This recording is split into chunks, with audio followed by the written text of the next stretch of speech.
जय हिंद। इस वीडियो में बात करेंगे कि किसी भी ज़मीन का आपसी बंटवारा कैसे करवा सकते हैं और आपसी बंटवारा से जुड़े कई महत्वपूर्ण प्रश्न। पहला, क्या आपसी बंटवारा घरों तौर जो आपने बंटवारा कर लिया है बैठकर वो मान्य होगा कि नहीं। दूसरा, आपसी बंटवारा कानूनी तरीके से कराने का प्रोसेस। तीसरा, आपसी बंटवारे में कितना समय लगेगा। और यदि मान लीजिए कोई भी आपको सलाह चाहिए कॉन्टैक्ट कर सकते हैं, कॉन्टैक्ट नंबर वीडियो के डिस्क्रिप्शन में दिया गया है। चलिए विस्तार से समझते हैं। सबसे पहला प्रश्न आपका है, क्या आपसी बंटवारा मान्य होगा। तो उत्तर होगा कि आपसी बंटवारा मान्य नहीं होगा। क्यों नहीं होगा? क्योंकि जो आप घर पे बैठ के आप लोग आपसी बंटवारा कर लेते हैं, चाहे पार्टनर हो चाहे आपके भाई हो, आपसी बंटवारा कर लिया, आपने ज़मीन बांट ली और ज़मीन पे कब्जा भी ले लिया और आप बरसों से वो ज़मीन कर रहे हैं।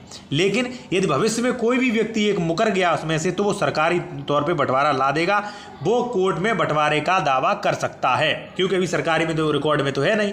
आपने जो घर पर बंटवारा किया है उसका कोई भी रिकॉर्ड नहीं होता, इसलिए आपका घरों तौर बंटवारा जो हुआ है वो मान्य नहीं होता है।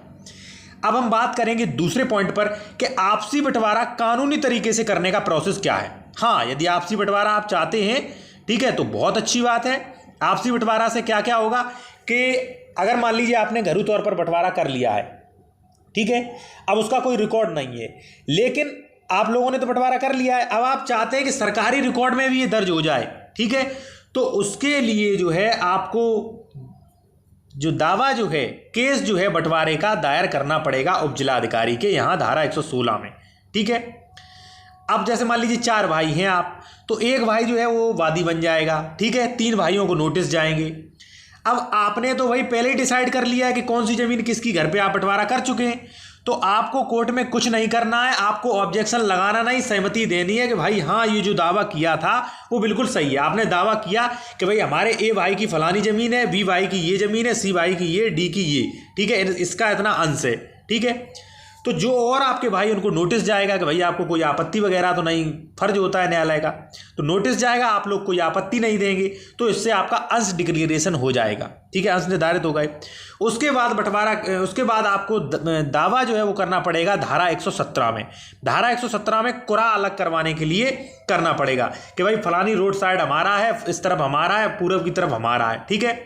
अब आपने तो घर पे ही डिसाइड कर लिया, तो जो भी अधिकारी है जो कुरा तैयार करता है, जो बंटवारा करता है, उससे आप कह देंगे कि भाई हमारे लोगों की सहमति है, उससे एफिडेविट लग जाएंगे कि आप इस प्रकार से कुरा तैयार कर दीजिए, ठीक है, हम लोगों की सहमति है, ठीक। तो लेखपाल जो है, लेखपाल कानून को जो भी राजस्व अधिकारी हैं वो कुरा उसी तरीके से तैयार करेंगे जिस तरीके से आप लोग बताएंगे, ठीक है, क्योंकि आप लोगों को कोई आपत्ति नहीं। फिर जब लेखपाल कुरा दाखिल करेंगे आपके फाइल में एसडीएम के यहाँ, ठीक है, फिर आपको नोटिस जाएगा कि अगर कुरा पे कोई आपत्ति तो नहीं, क्योंकि कुरा पे आपको आपत्ति होगी नहीं, क्योंकि आप लोगों ने सहमति से बंटवारा किया है, ठीक है, आप लोगों ने सहमति से घर पे ही बांट लिए थे, ठीक है। तो ये जो कुरा है उस पर भी आप आपत्ति नहीं देंगे, उस पर भी सहमति दे देंगे कि भाई फलाना रंग का कुरा और फलाना एक कुरा जो है वो हमारे इस भाई का है, फलाना इस भाई का और हमें ये स्वीकार है, ठीक है। तो इसके बाद आपका कुरा भी अलग हो गया, आपने आपत्ति नहीं दी।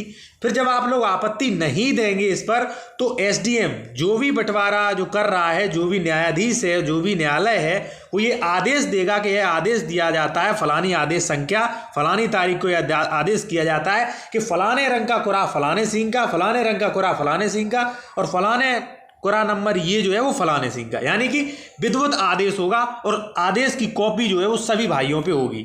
फिर भविष्य में कोई भी भाई मुकर नहीं सकता कि वो कोर्ट द्वारा भी हुआ है, ठीक है। अगर आप घर पे ही करेंगे, घर पे बैठ के कर लिया, उसका कोई भी रिकॉर्ड नहीं होता और वो बंटवारा नहीं मान्य होगा, किसी भी कंडीशन में नहीं मान्य होगा।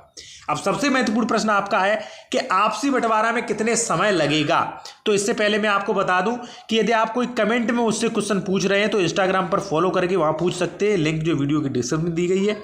और आपसी बंटवारा समय जो है वो लगभग 2 महीने आपको लग जाएगा। बहुत कम समय लगता है कि मान लीजिए, देखिए ऐसा है, जब आप दावा करेंगे, मान लीजिए 1 तारीख को आपने केस कर दिया, लगभग 8-10 दिन में आपको नोटिस जाएंगे, नोटिस तामील होकर फिर आएंगे, फिर जो है वो डिक्री होगी जारी, अंश निर्धारित होगा, अंश निर्धारित के बाद फिर 117 का दावा होगा, कुरा के लिए नोटिस जाएगा। तो लगभग इसमें आप समझ के चलिए कि आपको 2 महीने का समय लगेगा।